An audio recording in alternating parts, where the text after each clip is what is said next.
Thank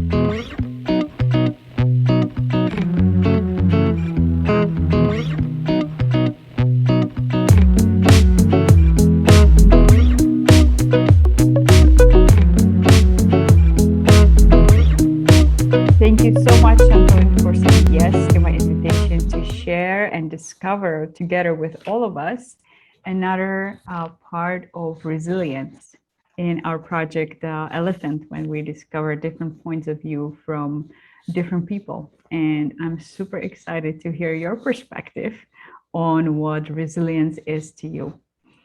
And I also know, thank you for saying yes.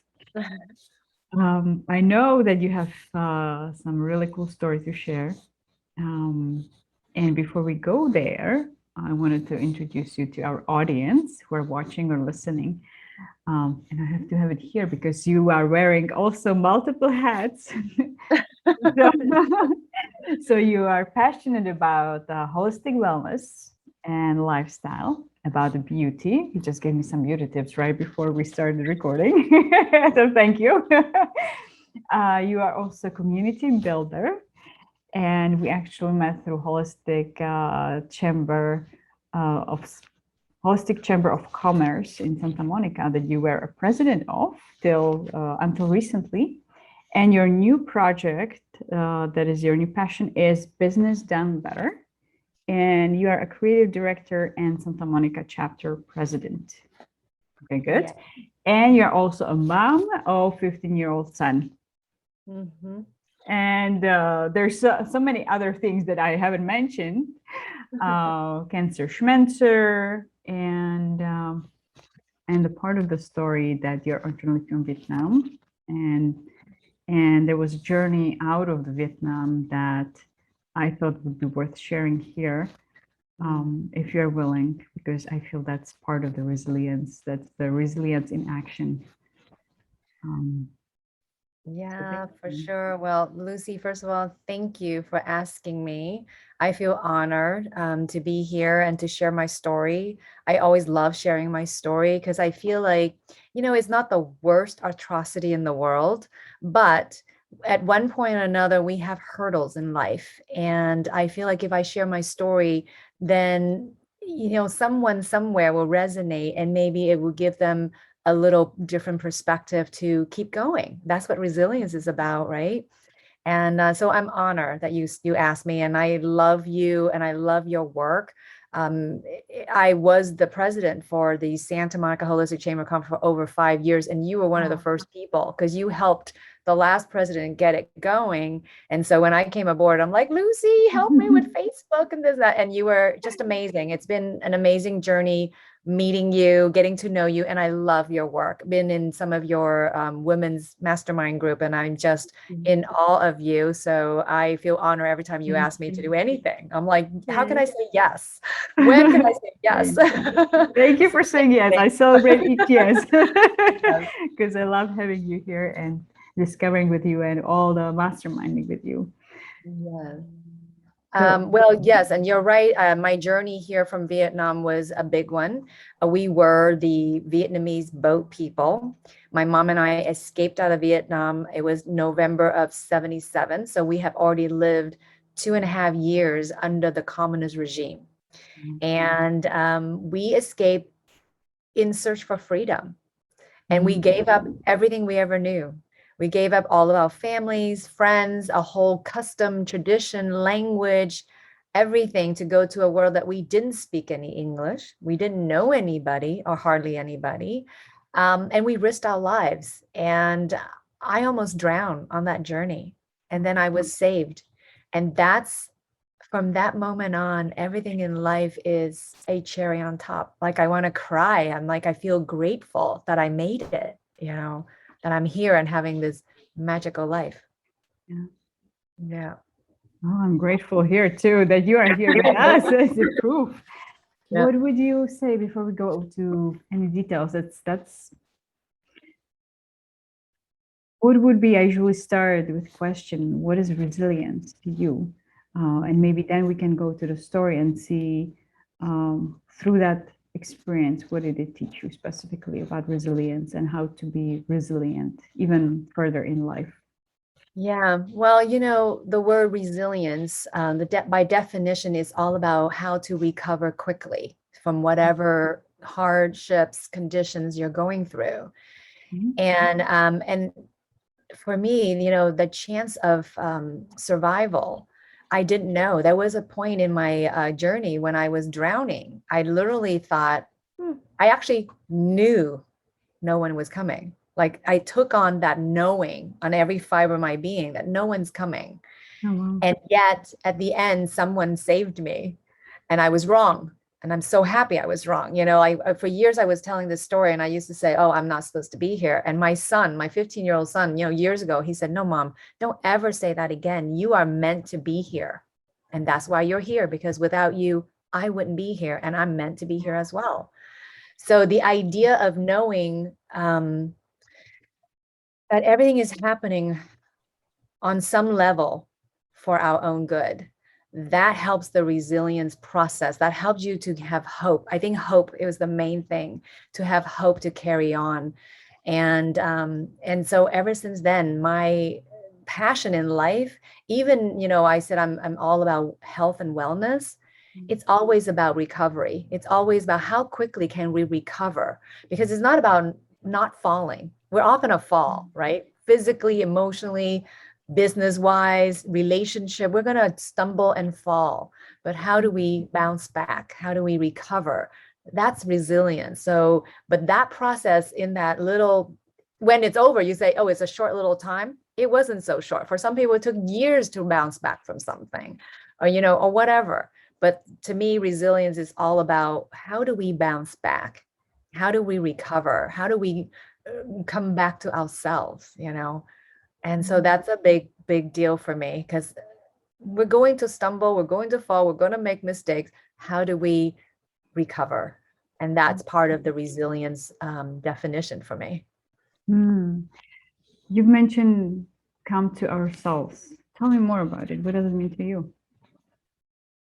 I feel that when we were born, each of us with this beautiful bundle of joy, perfect angels, our canvas is plain, clean for us to design our lives, right? And as we grow, as we come to life experiences, we put on a little shield because, oh, that hurts. How do we prevent that? And after a while, if you live long enough, you have a lot to recover from. And then you start to be afraid. And then you start to not, you want to shield yourself from being vulnerable. And then sometimes you take paths, or taking different pathways to make sure that you're not going to bring yourself to that vulnerable spot, right? So you'll take on different things sometime and try it on for size, which is amazing. That's called the whole discovery process. But sometimes along the way, a lot of times, most of us, we lose our way and we forgot who we are, because we've been so wrapped up in doing whatever project it was, or whatever career choices, or whatever marriage or relationship or whatever it is. We just get so passionate and we're giving it our best shot, forgetting you want to come home to yourself, meaning who you were meant to be, who you are authentically. All those other things have to work for you, because isn't this what we're all here to do? We're all here to have the best life possible. But if we keep on going these pathway and not looking back at who we are, or connect or stay connected to who we are, then we lose our way.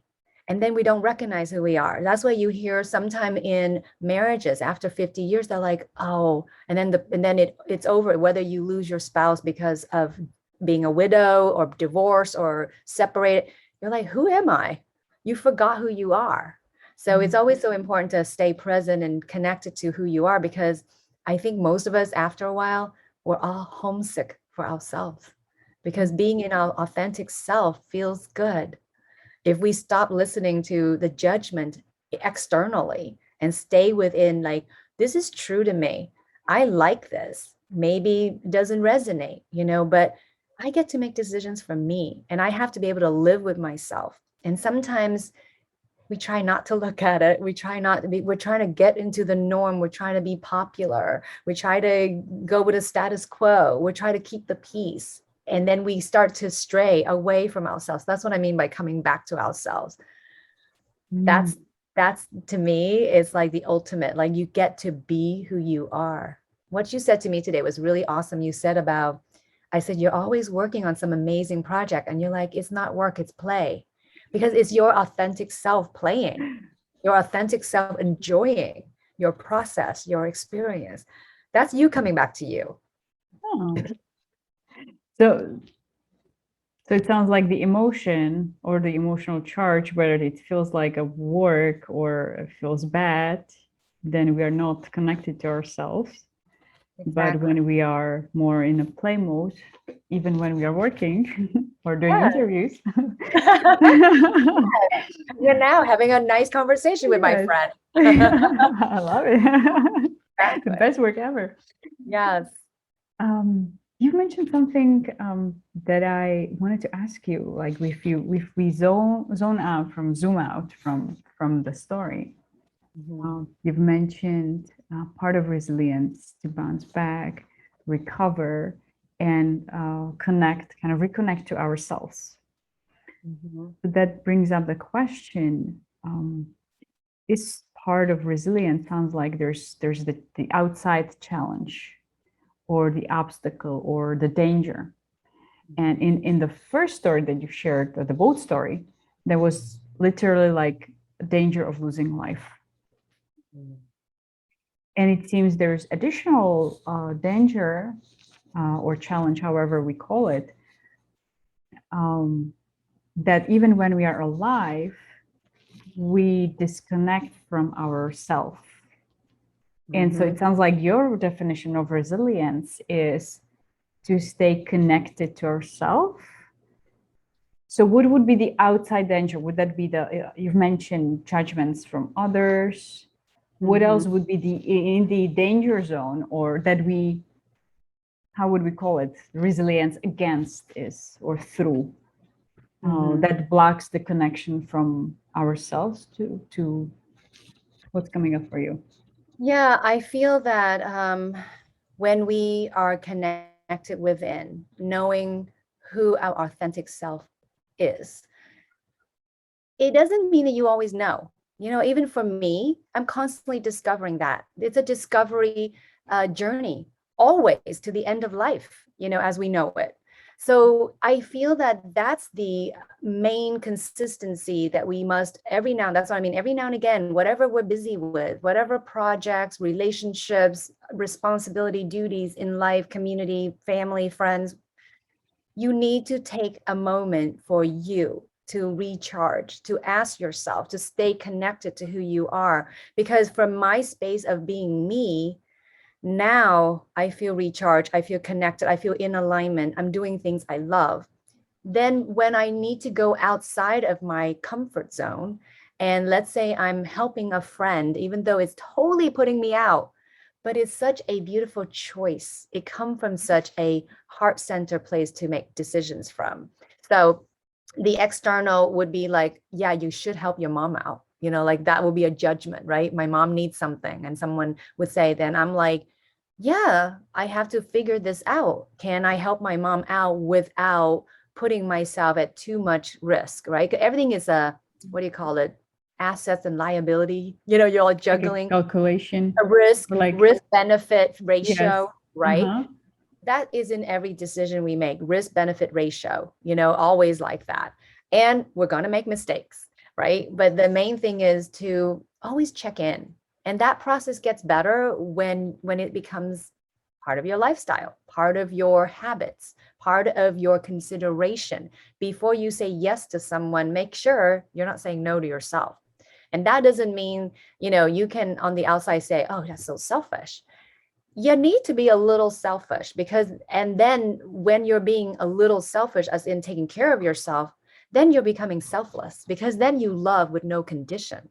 You love, I come to do this for you because I love you. Not my favorite thing to do, but I'm showing you love because it feels good to love. You know, like it's a little convoluted. I don't know if I'm making sense, but Let's yeah. unwrap it, untangle it, and see. I think that's a beautiful topic that you're touching on. Yeah. What came to me is like resilience in relationships, Mhm. And And how, it like, always starts with self, the relationship to self. yeah, yeah. Yeah. And kind of, it sounds like, so connecting with yourself and asking yourself, what do I need right now? And you've mentioned that whenever you kind of do that, you connect with yourself, you recharge. Mm-hmm. So whatever before has depleted your energy, then coming back to yourself and checking in with yourself, what do I need right now? Or what are the questions that you ask yourself? Or what is the process for you of reconnecting yourself? Because it sounds like it's integral part of what resiliency in a way is to you. Yes. Well, thanks for asking. That's a great question because my process every single moment or day when I have to make a decision, there's the resounding yes. When someone asks you, like when Lucie asked me, which I like to do this interview, it's a resounding yes. Yes, I would love to do it.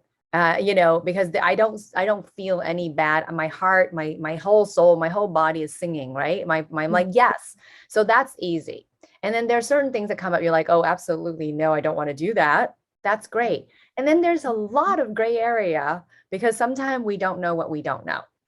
Mhm. And my process would be asking myself, well, first I ask myself, how do I feel about that? If someone asks me a question or asks me to do something, I ask myself, well, how do I feel about that? And then I also my favorite thing is to track all of my emotions back to where I'm feeling in my body, because Oh, what I realize, that's part of the mhm. resilience. Because, sometimes you do think if you pay attention to what your body language is, it tells you a lot. Your body is stressing and your shoulders hunching. You don't even realize you're doing it because you're deep in your emotions and your thought process. So you don't know. But if you connect it back to your body, it is a great clue. Your body is always in the present tense. Your body is always, it doesn't remember yesterday and it won't know anything about tomorrow. So there's no worry about tomorrow and there's no regret. It's just right here, right now. So when I'm making decisions, I'm thinking and I'm feeling, what am I feeling? Where am I feeling in my body? And that's the first step. The Mhm. second step is I ask myself, well, what's the risk benefit ratio? And the Mhm. third thing is, I ask myself, what are my choices? What are my options? Mhm. What happens when I say yes? And what happens when I say no? And I explore those avenues.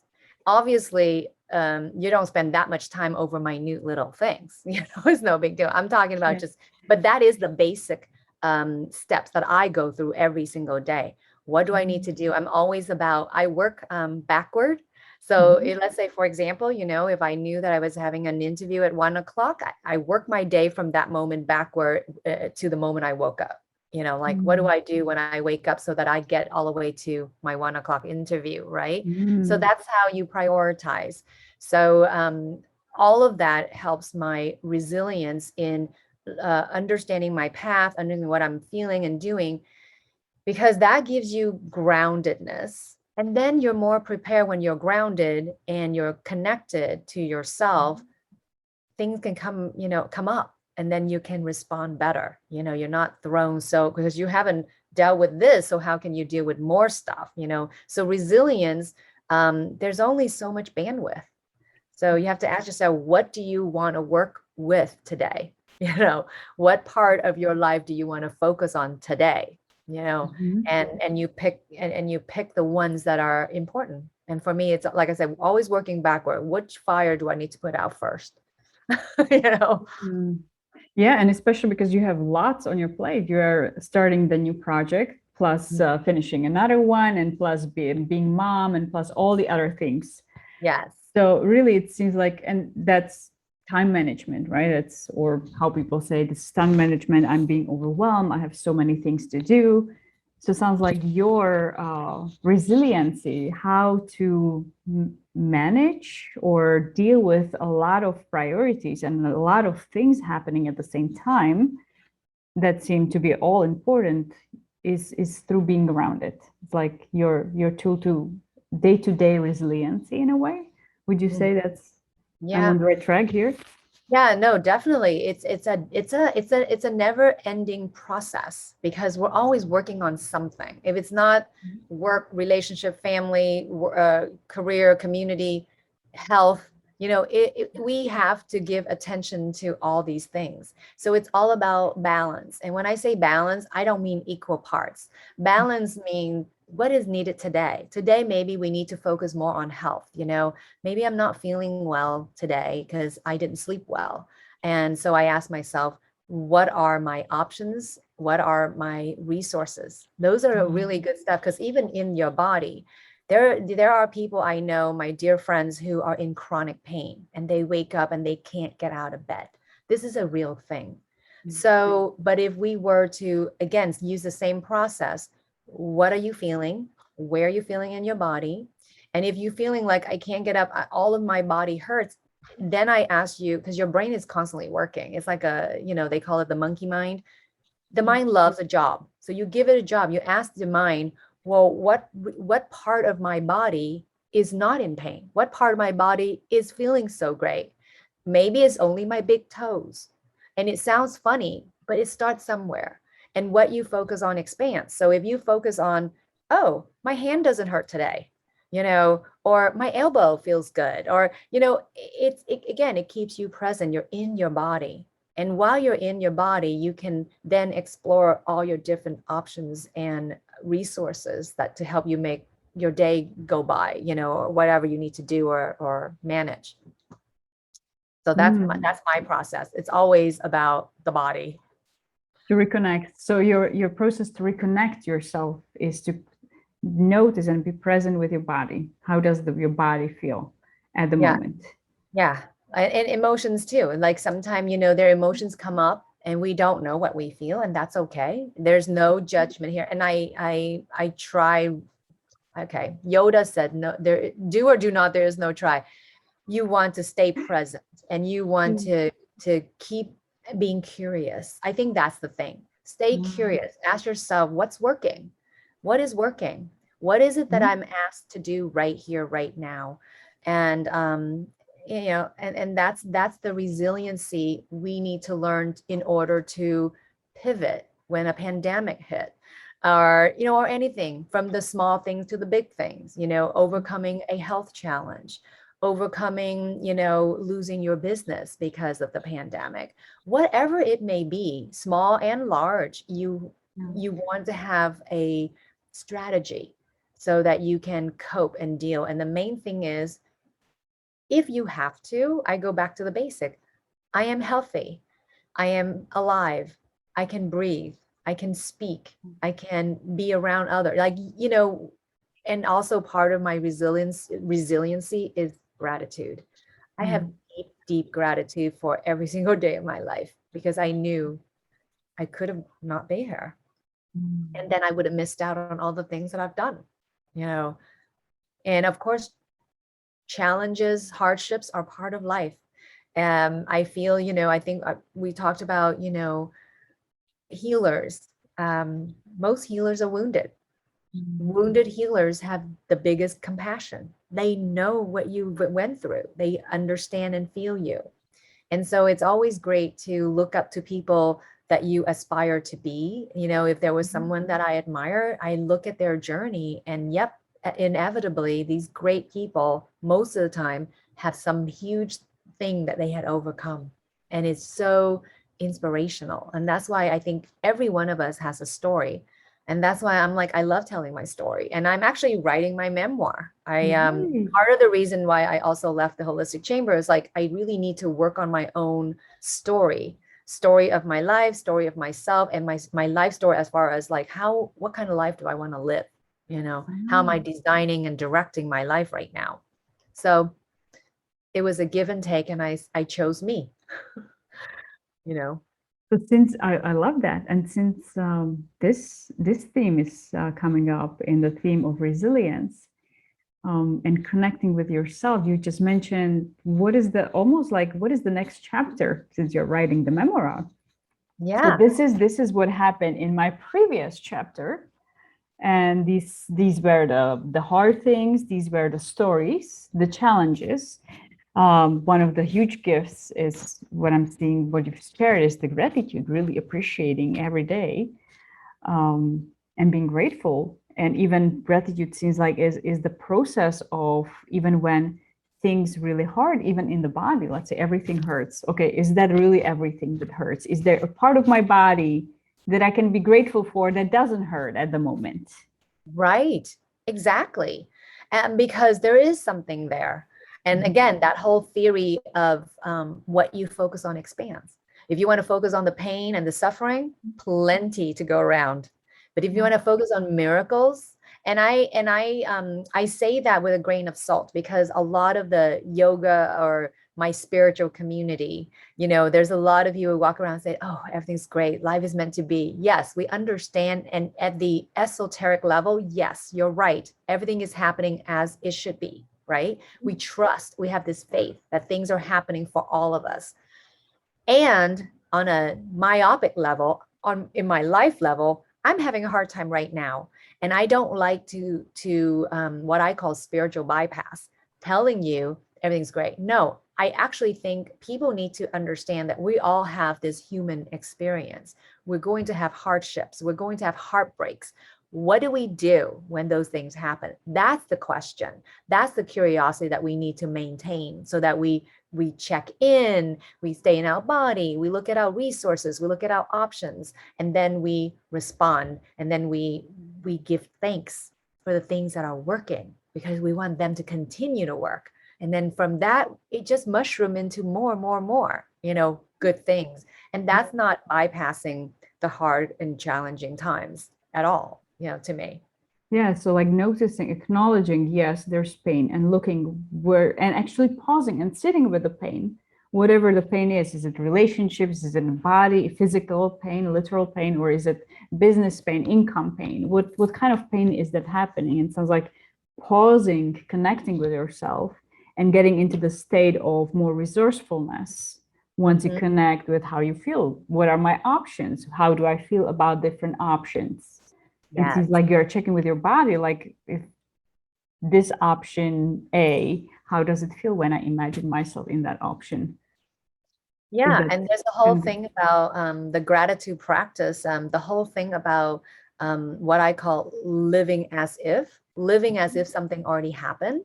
So Mhm. let's say you're having a hard time in business, and if you keep your eyes on the prize, and you're just like, what does success look like? What does having a thriving business look like? What would it feel like if you were already there? And then, just to bring yourself, transporting yourself there, and then imagine if this was actually happening, how grateful would you be? How grateful would you feel? And all of that energetically shifting in your body already, because you can't be in misery and gratitude at the same time. That two things cannot occupy the same space. So especially, when you're going through a hard time, it's even more important, which it's hard to remember when you're in, conflict, or you're in crisis. It's hard to remember to do these steps, but that's what we call it, a practice. You got to set the intention, and you got to practice. You may not be perfect. It might take a while, but trust, this is the process. This is, physically, you can't be upset and in gratitude at the same time. It's just humanly impossible. So I choose in that moment to try to find ways to remind myself, get back to yourself. So sometime when I'm in overwhelm, I need a little quiet time, Yeah. just so I can feel my way through life, you know, It sounds like self-compassion that you're. complete. How can you love yourself up more, right? How can I self-care even more? Well, like, and because that's giving yourself, you know, how do you set yourself up for success, basically? If you had more reserve in here and in your Mhm. body, and explore, to kind of taking an assessment, and had time to feel it out, you're going to be more equipped to handle the next thing that comes, or whatever is out there, in the world. Yeah. That's important. We all, like I said, we're homesick for ourselves, because if we don't know what makes us happy, it's hard to stumble around. And Mm, sometimes you have to stumble around because sometimes you don't know. And that's okay too. Like to be okay with what is also a yeah. big deal. One of the things I like about Byron Katie, she always talked about embracing what is. Yeah. That is brilliant. If we just not fight with reality, that's a Mm, good that's a good start. Let's don't fight with reality. This is what's happening. Okay, so now what? What are our choices? What are our options? What are our resources? How do we feel about each and every one of these things? Like yeah. checking in. There was something I would like to come back to when you said that hope, Mm. that what is hope to you? How is it connected to resilience?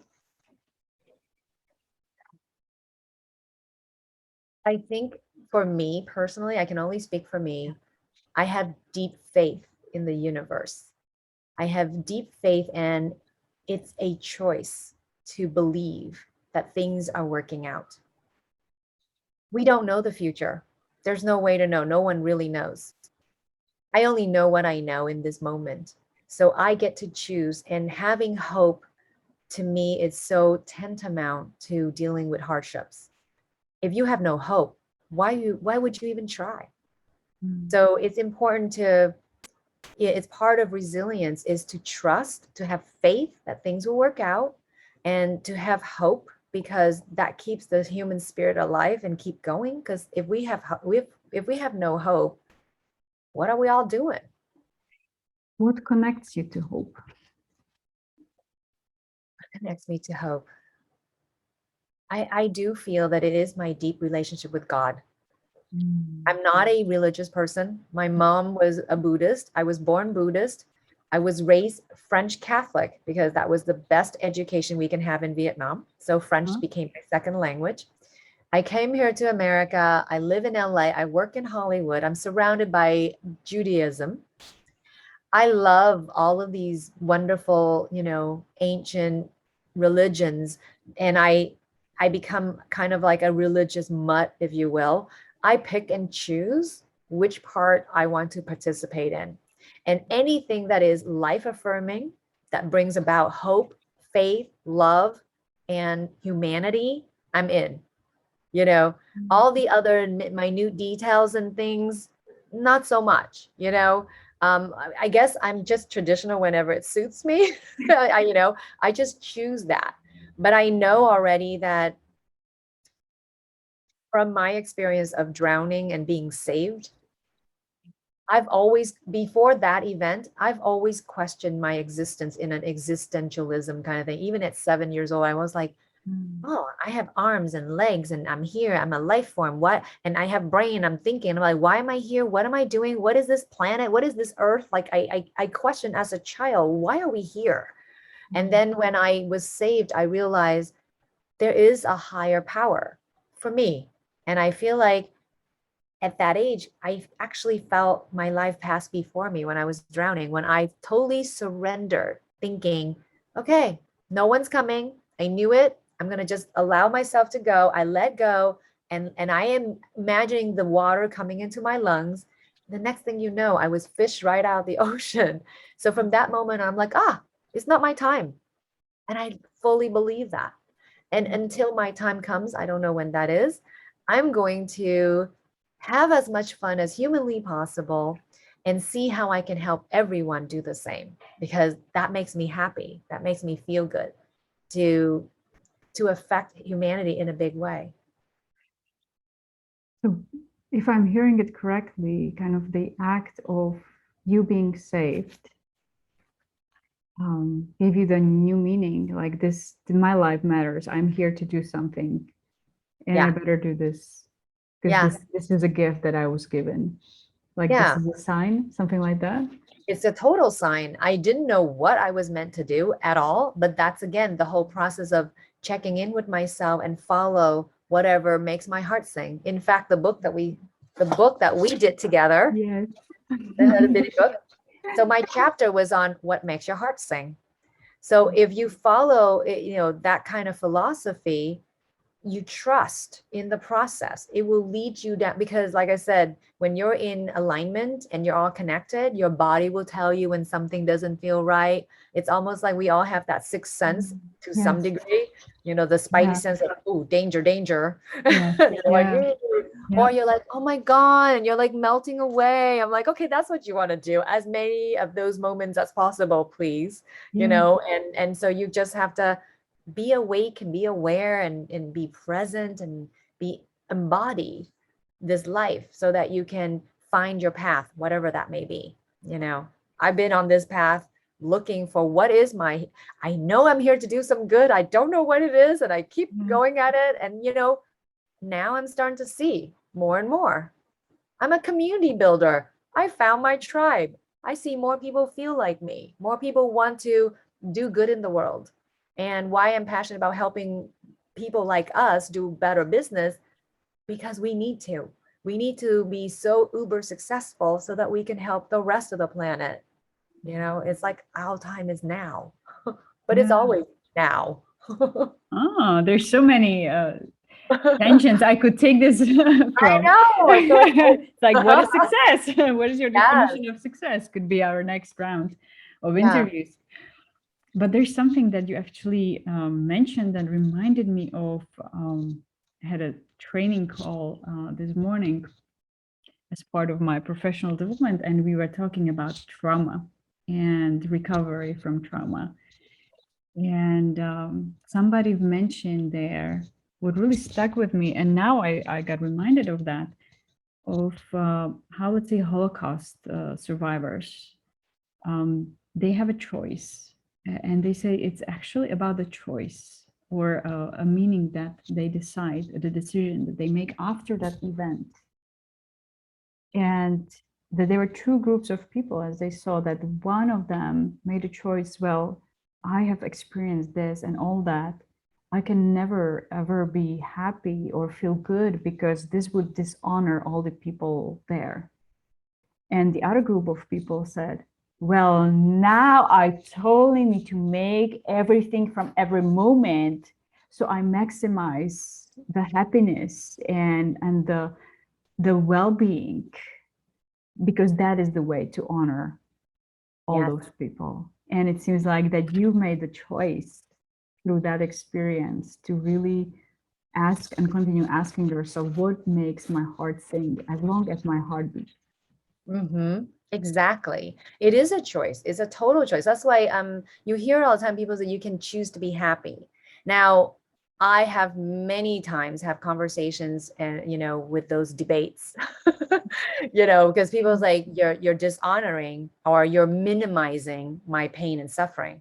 And I say, no, not at all. I am not. I totally hear you. And I'm so sorry you're going through such a tough time. And I'm just saying, would you like to not have any more pain and suffering? Because if what you're doing is helping you and working for you, by all means, continue. Yeah. But if you feel that you want something other than pain and suffering, then let's talk about that. Let's explore. Again, I don't have all the answers. I'm talking about make what makes your heart sing. And if you don't know what makes your heart sing, that is sad, because the option is to just stay in pain and misery. You know, um, real or imagined, it doesn't matter, because you know our thought drives our emotions and it drives reality in our body. So when you're sad and depressed, that's why they have this whole study, like happy people are healthier, they have different kinds of endorphins or you know hormones, happy hormones. I've heard you say multiple times too, though, that wherever we are, it's okay. And just even accepting and just noticing, okay, now I'm sad. Okay, what do I want? And if your process would be probably give yourself compassion and then check in, okay, I'm feeling sad. What is there? And what could I do? I want to feel happy. And sounds like that what makes your heart sing is almost like your life jacket, kind of life Yeah, vest. it is your life vest. It's, you know, I think it's really important also to sit in discomfort in life. Sometimes we're not always going to be happy. Mhm. Sometimes we're going to feel completely awkward, uncomfortable. Sometimes we're sad, we're in grief. Grief is not continuous. So I'm looking at reality. So embracing what is to me is like this. Every emotion, one of my favorite poet, I believe, is Khalil Gibran, who said, every emotion is like a guest in your house, and you don't want it to stay too long. So, yes, allow yourself to feel whatever you're meant to feel, whatever is coming up. It's here for you to feel. So, I would like to feel them. So, sometimes I remember in the past when I had breakups with boyfriends, and oh my God, my heart is like in halves and devastated. And then they're like, oh, I want to be friends with you, or they want to tell you about some exciting party they're, going to, and maybe that would cheer you up. And I'm like, too soon. Hold on a minute. Don't be talking about that. I'm right here, right now, and I need to feel this because this is information. This is something that is to help me later on. Because imagine if we skipped over all those emotions. What kind of life is that? I'm not saying that I'm asking for those challenging times, but when they come, the question, the staying curious is like, how can you maximize and optimize this experience? What am I learning from this? All this pain, we're learning something. Now, maybe you shouldn't ride a motorcycle without your helmet. I don't know, whatever that may be, but we're here to learn, right? So that we can get better and recover and not, hopefully not repeat the same mistakes. And sometimes we repeat the same mistakes because we didn't learn last time. We gloss over something that we forgot to feel. Oh my God, it sucks. Now I remember why I shouldn't do this. This sucks. I forgot. Yeah. I had the visual. I don't know if that would be relevant, but I had the visual of you having like a journey. You're driving somewhere, and the destination is hard, or your true north in a way. If you want to go north, the sign that you're on the right path is your heart is singing. And so anytime you feel somehow else, it's like, okay, I'm going in the wrong direction. What's happening here? Yes. And then you have to find your GPS, right? Navigate. Yes.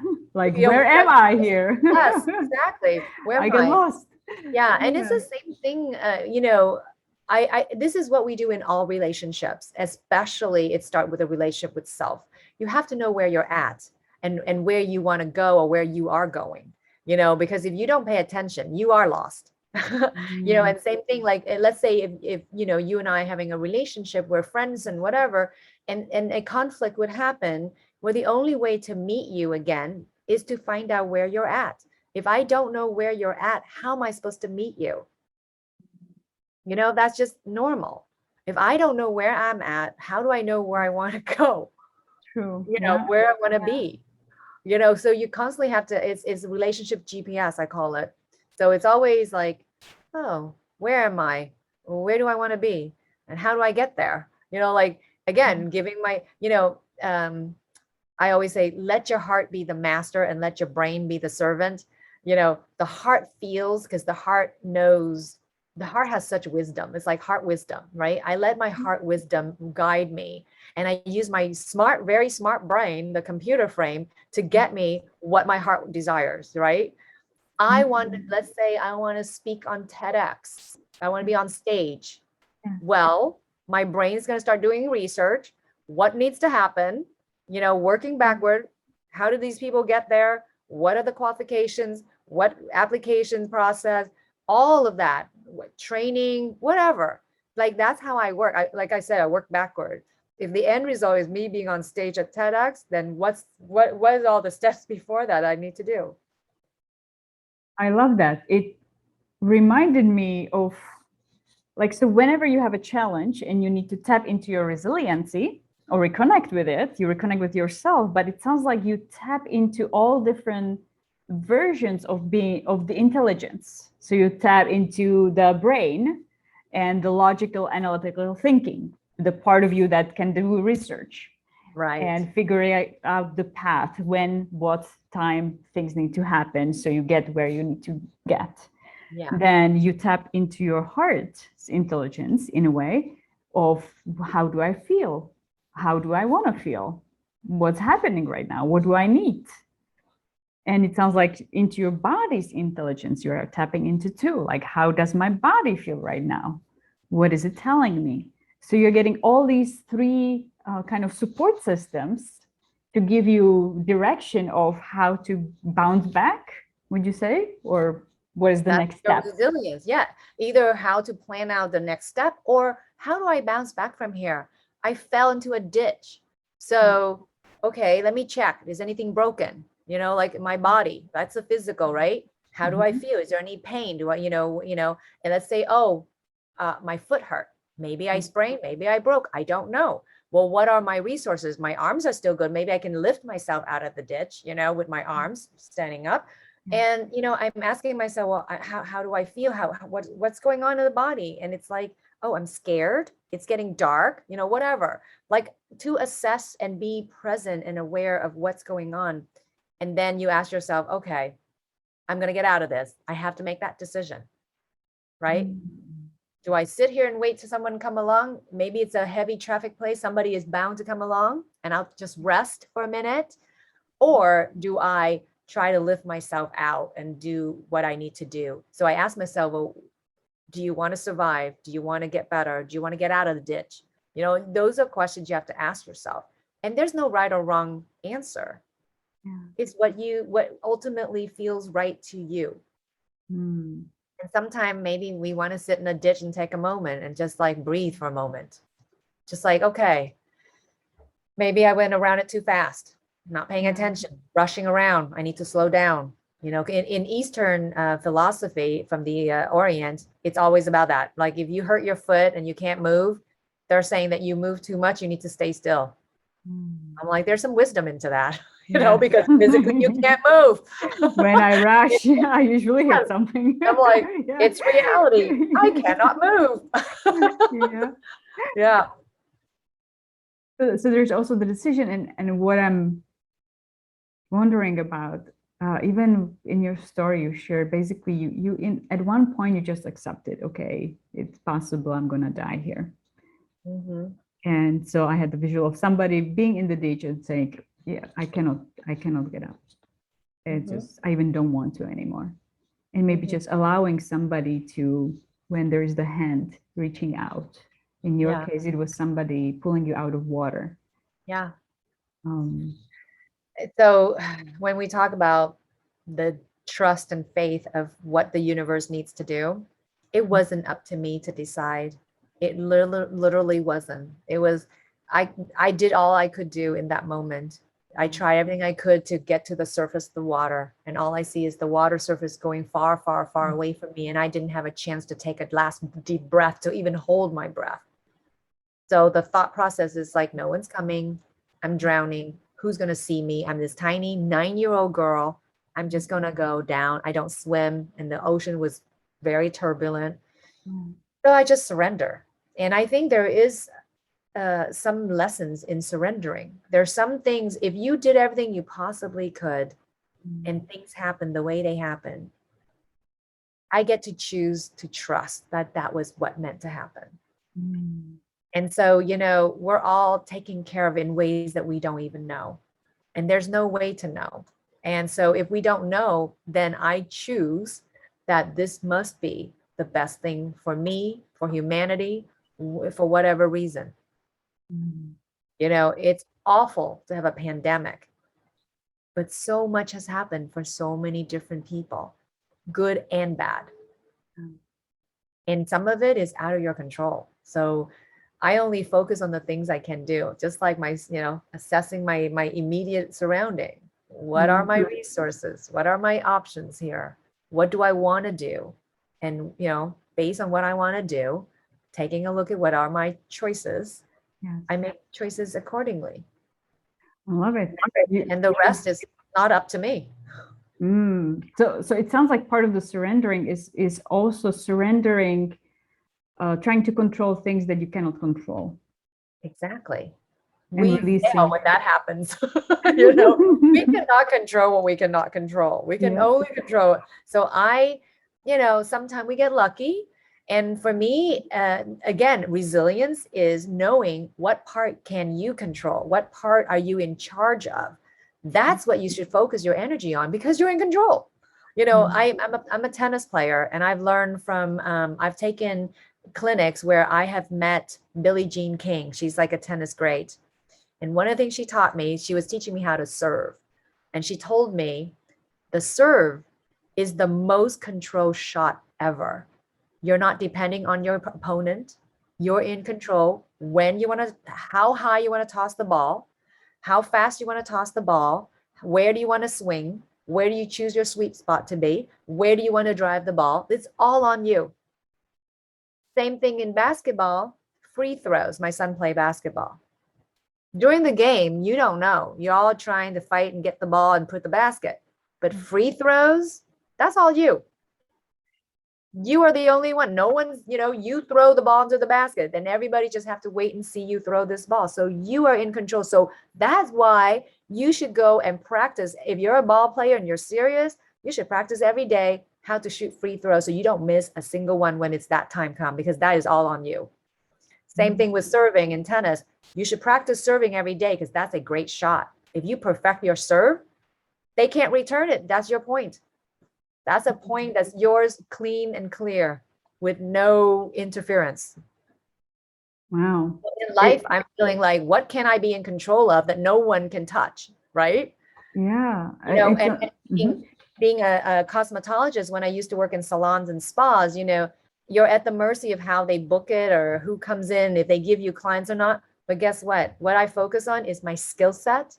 So when a client sits in front of me, I do everything I can to service that client the best way I can. So I retain, my retention is 99.9. So whatever the salon does not affect me as much because the clients will call, I want to book it with Chantalynn.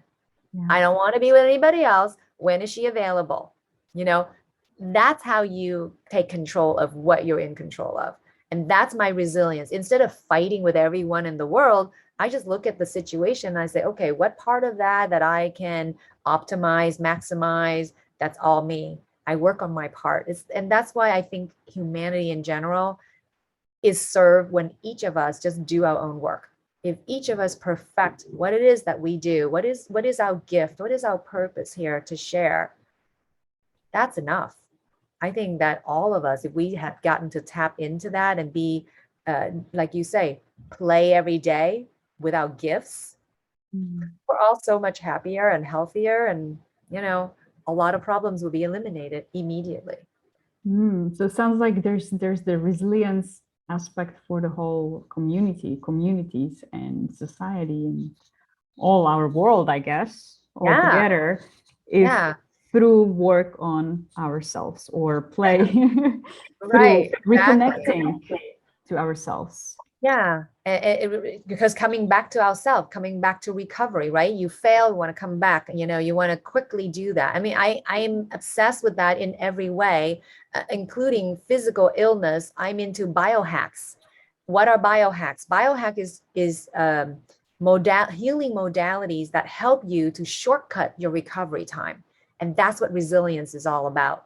Resilience is like recovering quickly, right? So, when they say, go to this machine, there's these, my girlfriend is telling me about the CVAC pods. And what it is you go into these pods for 20, 30 minutes, and it's telling your brain that you just worked out for 2 hours really hard. And when your body just worked out for 2 hours, you have circulation going on for you. So it's shortcutted. So I'm always looking for the biohacks of life, not just physical biohacks, but biohacks of life, like resilient. That's my survivor instinct, and that's my resilience. How do I recover quickly? How can I come back even stronger? It's always about that. Yes, it's sad. I don't want to be in sadness for 5 years. I want to get out as soon as I can without, jacking up the process as far as I want to feel. I don't want to say, oh, I never want to feel sad. I never would be someone who said, I never want to feel sadness. There got to be a reason why. Maybe that sadness tell you that, that was a loss and we shouldn't do that anymore. That was a bad choice. And now we know, don't do that again, Yeah. how we learn. So it sounds like also practice.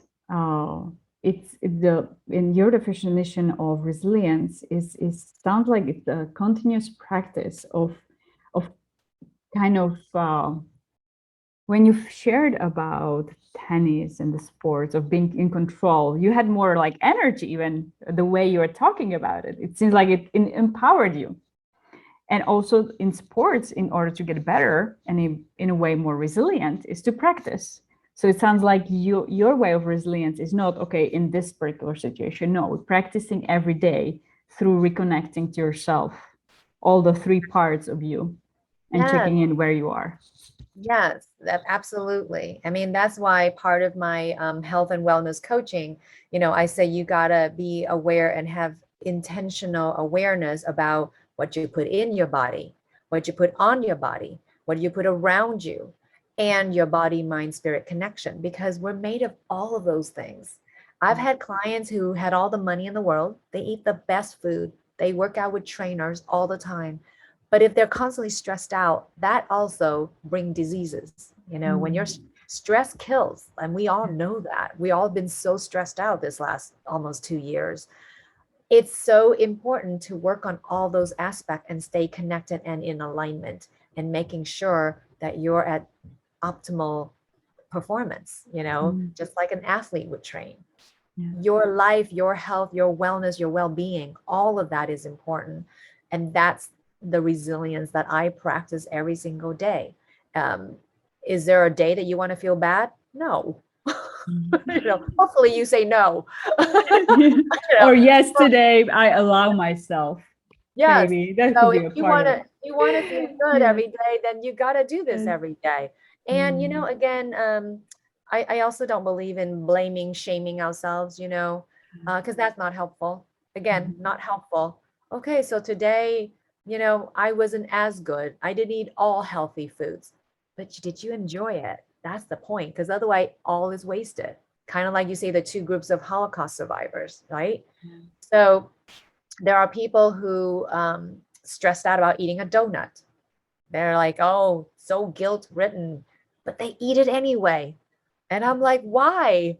Why do you do that? Don't eat it if you're going to feel crappy about it before, during, and after.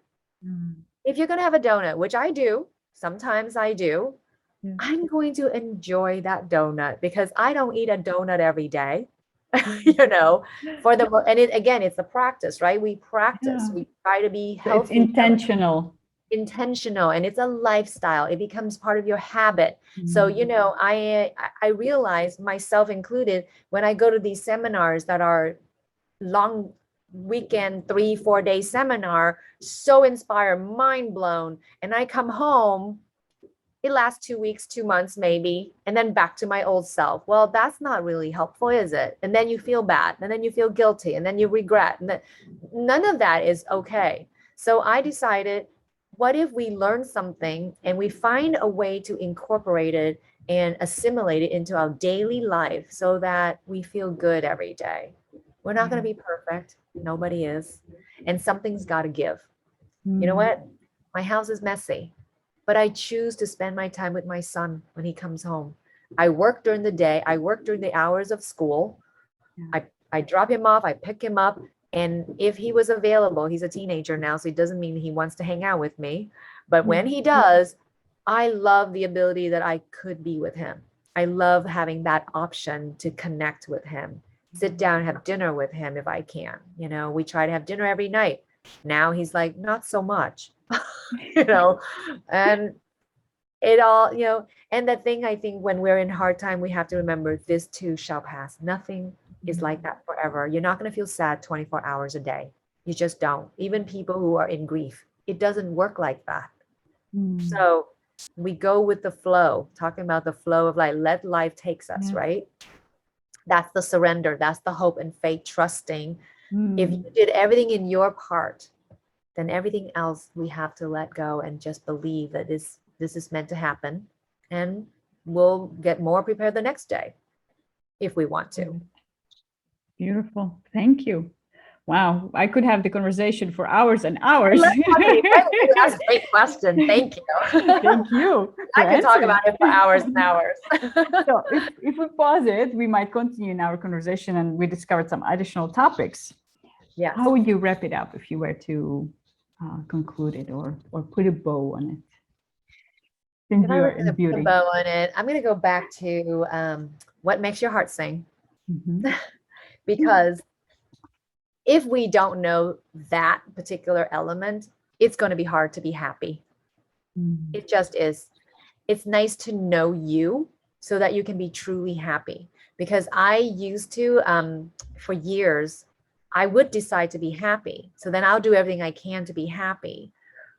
But is it really authentic? Because sometimes I didn't allow the space for anything else to happen. You know what they say, the thing about the glass half full or half empty, or how about the glass just is, and no bad or wrong, it just is. And dependent, do you need a drink of water or not? If you don't need any water, then half full because you don't need it. If you're thirsty, drink it. So I just feel like as long as we remember to honor ourselves, and it all comes back to self-love, self-care. Resilience of life is all about all of those things. If we can be kind, compassionate, and try to look at your environment in a different way, like what are my options? What are my resources? Where do I want to go? And just do it. Like I said, living as if, imagine it already happened in your life.